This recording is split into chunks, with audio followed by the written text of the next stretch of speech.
Oke, hari ini kita akan belajar tentang limit. Nah, sebelum kita masuk ke materi limit, ini ada pembahasan soal untuk materi fungsi pada materi sebelumnya. Ini soal untuk nomor 1 ya. Nah, ini soal untuk nomor 2. Nanti kalau misalnya masih ada yang belum mudeng, bisa ditanyakan di kolom komentar atau di grup WhatsApp. Ini soal untuk nomor 3. Bisa kalian pelajari sendiri ya. Oke, kita masuk ke definisi limit. Nah, ini definisi limit secara eksak. Jadi, misalkan f adalah fungsi yang terdefinisi pada beberapa selang buka yang memuat bilangan a, kecuali mungkin di a itu sendiri, maka kita mengatakan limit fx untuk x mendekati a adalah L. Dan dituliskan seperti ini, limit x mendekati a untuk fungsi fx sama dengan L. Gitu. Nah, jika ini ya, ditulis seperti ini simbolnya. Nah, jika untuk setiap bilangan epsilon lebih dari 0, ada bilangan delta lebih dari 0, sedemikian hingga jika mutlak x min a lebih dari 0 kurang dari delta, maka berlaku mutlak fx min L kurang dari epsilon. Nah, definisi ini biasanya kita sebut sebagai definisi epsilon delta limit. Jadi nanti di definisi ini tuh nanti kita mencari deltanya, sehingga nanti untuk suatu delta maka akan berlaku mutlak fx min L kurang dari epsilon, seperti itu. Nah, biar lebih jelasnya lagi kita masuk ke contoh soalnya, pembuktiannya. Di sini dengan menggunakan definisi epsilon delta limit, buktikan bahwa limit 4x min 5 untuk x mendekati 2 sama dengan 3. Ini untuk oke, jadi pembahasannya seperti ini ya. Nah, misalkan diberikan sembarang bilangan positif epsilon, kita ingin mencari bilangan positif delta, sedemikian hingga untuk x dari definisi sebelumnya kan mutlak x min c lebih dari 0 kurang dari delta, berlaku fx min L kurang dari epsilon ya. Nah, kita masukin nih, C-nya itu kan sama dengan 2. Sehingga mutlak x min 2 lebih dari 0 kurang dari delta, maka akan berlaku fx min L itu berarti 4x min 5 kurang dari dikurangi 3 kurang dari epsilon. Seperti itu. Oke, jadi di sini kita nanti akan mencari berapa sih nilai deltanya yang memenuhi sehingga pertidaksamaan tadi itu akan memenuhi, seperti itu. Nah, di sini kita masukin aja, berarti jadinya kan tadi mutlak 4x min 5 dikurangi 3 kurang dari epsilon. Tanda kurungnya kita keluarin, jadi 4x min 8 kurang mutlak 4x min 8 kurang dari epsilon.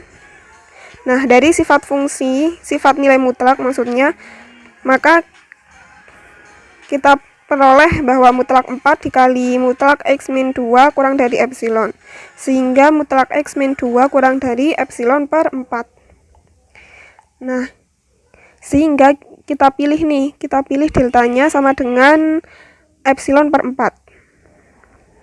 Delta sama dengan epsilon per 4 ya, kita pilih delta sama dengan epsilon per 4. Kemudian kita masukkan ke sini.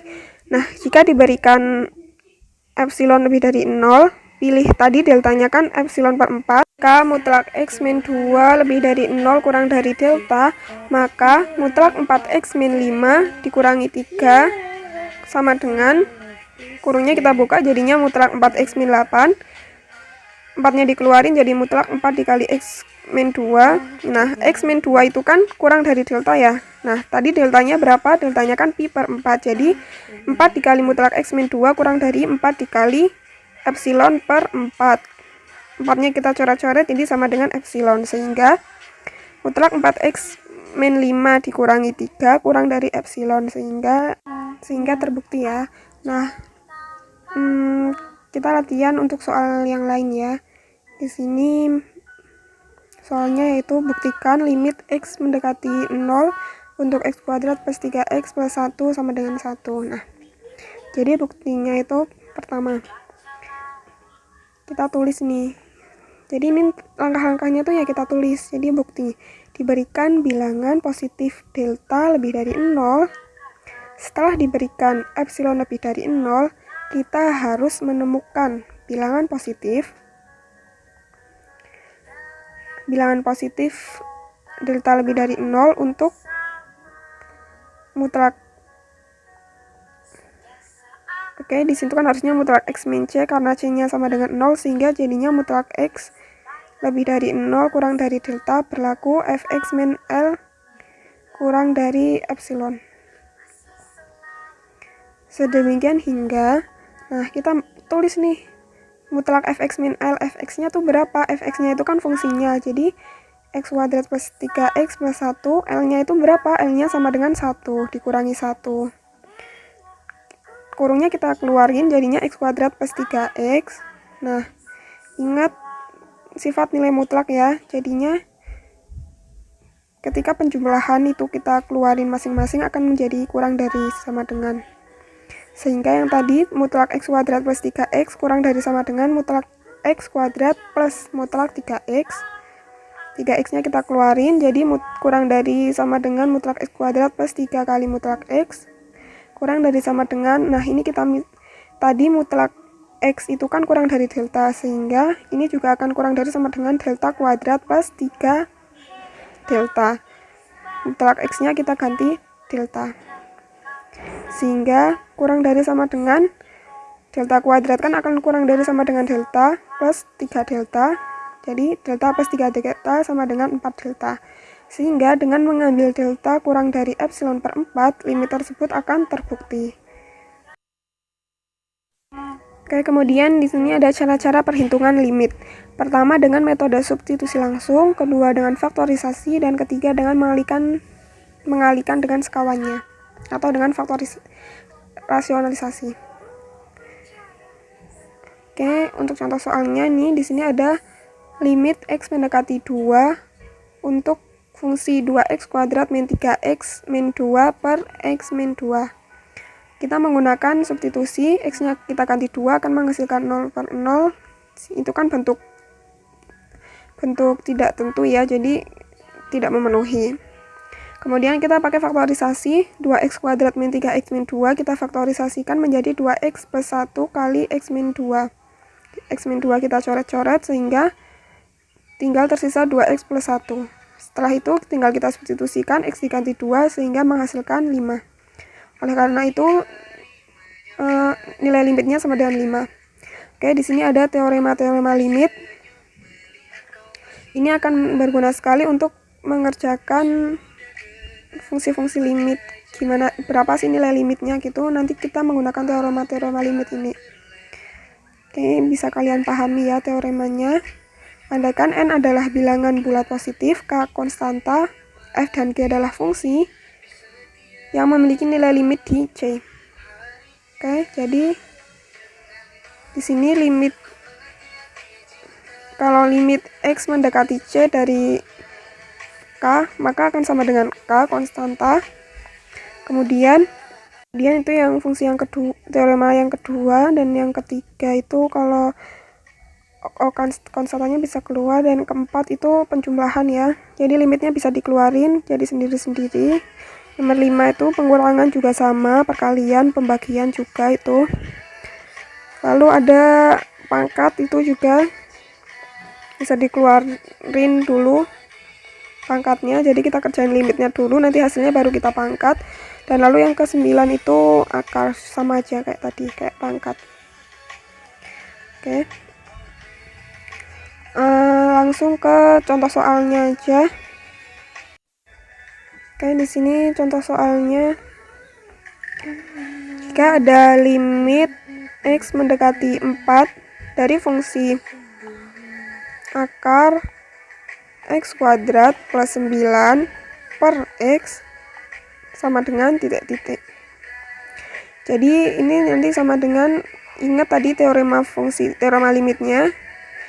Pembagian bisa disendiri-sendirikan kan limitnya, jadi seperti itu. Sehingga kita cari dulu nih limit yang bentuk akar itu. Nah, bentuk akar itu limitnya bisa masuk ke akar. Jadi akar limit dari X mendekati 4 dari fungsi X kuadrat plus 9 per limit X mendekati 4 dari X. Sehingga baru kita substitusikan, sehingga jadi akar 25 per X-nya kita substitusikan 4/4 sama dengan 5/4 gitu. Nah, kemudian di sini ada definisi limit sepihak. Jadi limit sepihak itu ada limit kanan dan limit kiri. Oke, jadi apa sih yang dimaksud dengan definisi limit kiri? Definisi limit kiri itu biasanya disimbolkan seperti ini, limit X mendekati A pangkat min, A min gitu. Itu artinya X-nya dari kiri. Kalau kanan itu berarti X mendekati A plus. Sama jika ini harusnya sama aja kan, kalau mutlak A min X lebih dari, mutlak itu udah pasti lebih dari 0. Jadi harusnya dikasih mutlak juga benar. Jika A, kalau yang bawah X min A, kalau yang atas A min X itu. Hampir sama kayak definisi limit yang eksak tadi, cuma bedanya yang ini X-nya mendekati A min sama X-nya mendekati A plus gitu aja. Oke, seperti itu ya. Jadi coba kita langsung ke contoh soalnya aja. Di sini gunakan definisi limit sepihak untuk membuktikan bahwa limit X mendekati 0 plus, ini artinya limit kanan ya, dari akar X sama dengan 0. Oke, jadi di sini misalkan epsilon adalah bilangan positif yang diberikan. Ini limit kanan ya tadi artinya. Jadi misalkan epsilon adalah bilangan positif yang diberikan, kita akan mencari bilangan positif delta sedemikian hingga jika X min C-nya kan tadi 0, X min 0 lebih dari 0 kurang dari delta, maka akan berlaku mutlak Fx min L. L-nya itu kan 0 kan, berarti mutlak akar X min 0 kurang dari epsilon, yaitu jika ini jadi X lebih dari 0 kurang dari delta, maka akar X kurang dari epsilon. Oke, tadi kan akar X kurang dari epsilon ya, akar X kurang dari epsilon, maka X kurang dari epsilon kuadrat, sehingga kita pilih nih deltanya sama dengan epsilon kuadrat. Oke, bukti formalnya, jadi kita kan udah pilih nih deltanya epsilon kuadrat, jadi diberikan epsilon lebih dari 0. Nah, dengan delta epsilon kuadrat sedemikian hingga X min 0 lebih dari 0 kurang dari delta, maka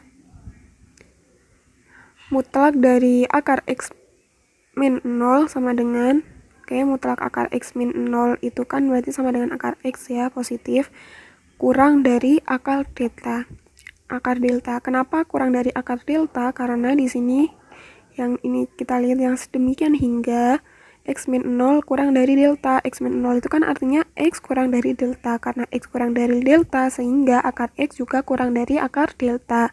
Oleh karena itu, akar delta itu kan sama dengan deltanya berapa? Epsilon kuadrat. Jadi sama dengan akar epsilon kuadrat, akar epsilon kuadrat sama dengan epsilon, sehingga akar X kurang dari epsilon.